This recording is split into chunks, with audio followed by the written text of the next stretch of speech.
more flour, Willie. It takes lots of loaves of bread to keep my family fed. Just one crack? Yes, one will do. We live so close, it will be easy to come back when we run out.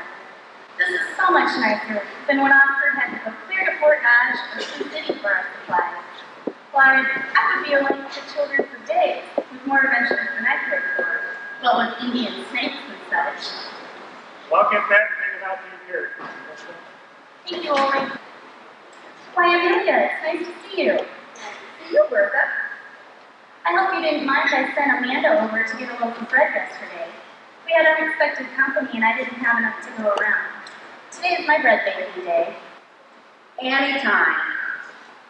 We live so close that it's easy to help one another.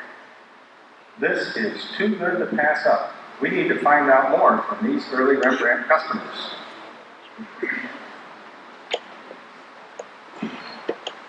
Excuse me, ladies. I'm Rolf Boswell, Rembrandt Town historian. So we're related.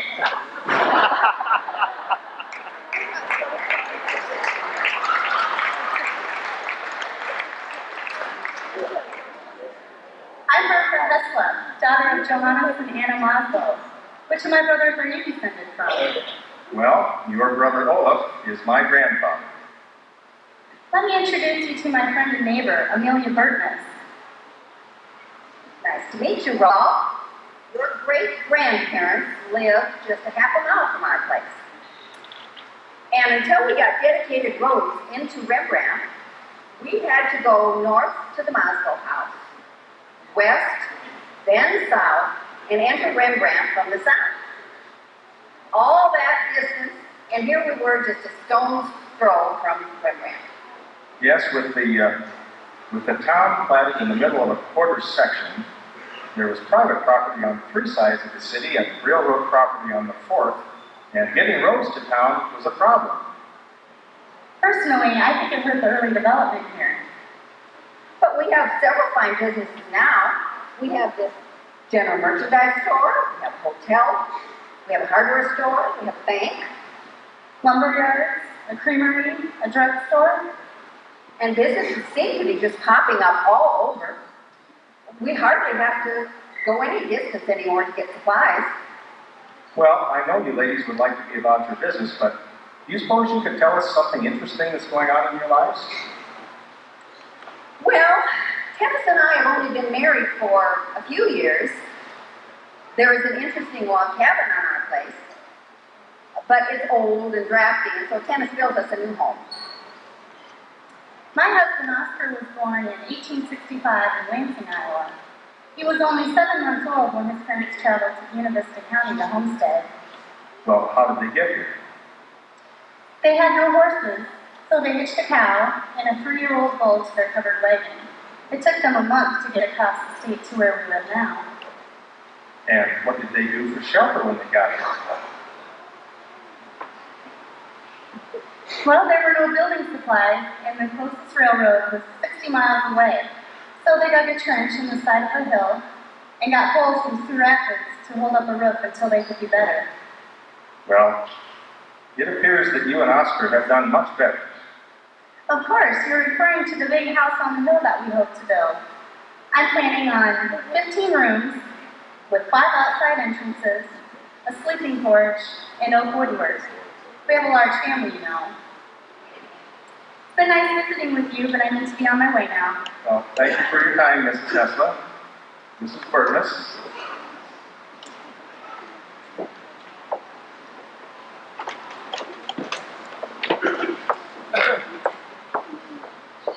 Which house did the Heslas build?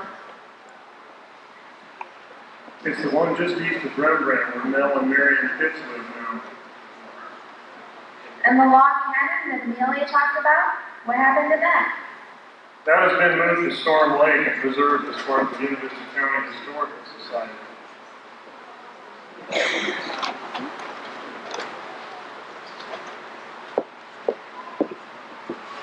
Come along, Magnus. We have so many errands to run. Come.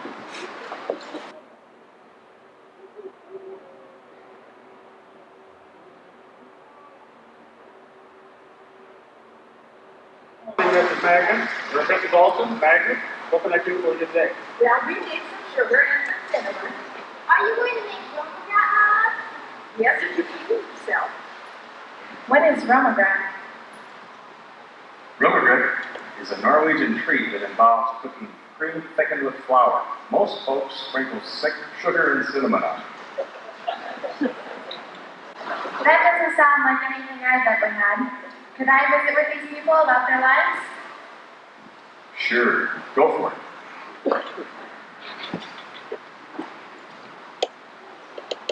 Mrs. Olson, could you tell me a little bit about your life? What would you like to know? Where do you live? Well, we live a couple miles west and a mile and a half south on the east side of the road. We just live across from the Hagueness. And when did you move there? Well, we were some of the first to buy land here, and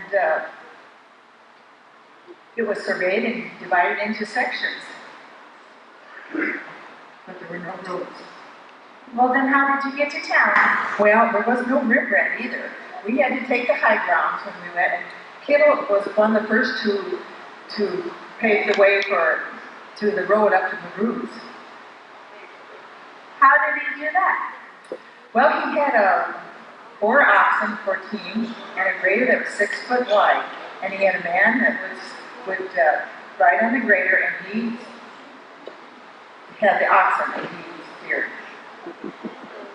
Was there any schooling for your children? Well, we made certain of that. That was one of the first things. They had a schoolhouse every 2 miles in the county. Magnus, where is your school? About a half a mile of our place. Well, it was nice visiting with you.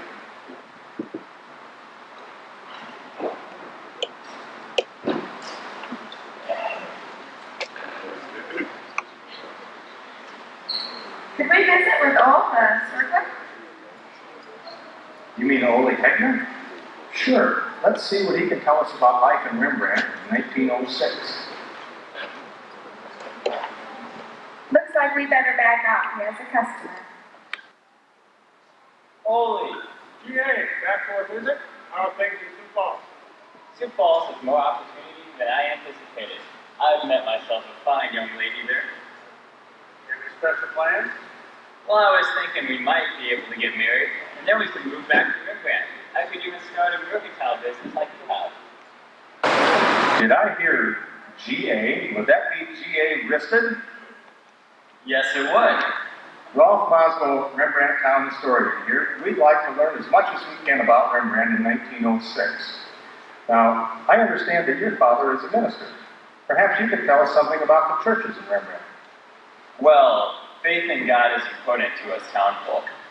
We have the Little Sioux Valley Norwegian Lutheran Church out of town here a few miles. And there's talk about building a Lutheran church in town, a little bit closer.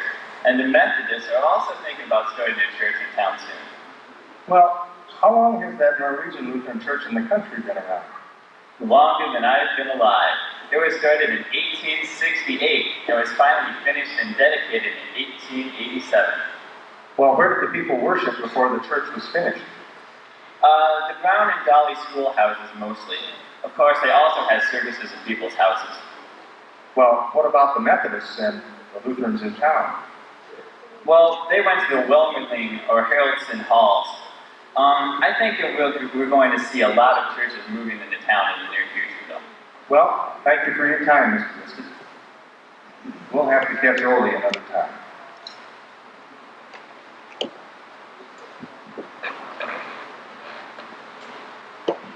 Was GA right about the churches being built? Yes, he was. The Methodist congregation dedicated their church building in 1909, and a small group of Lutherans built a church in the north part of town in 1910.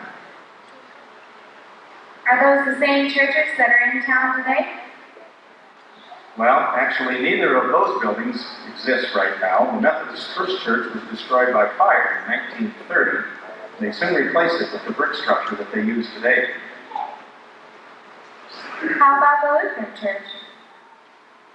In 1952, the Lutherans built one large church in town to replace the 2 small ones they had been using in the town and country. And that large 1952 church is the one that they use today. Well, that's really some interesting stuff. I can hardly wait to see what's in store for us in scene 3.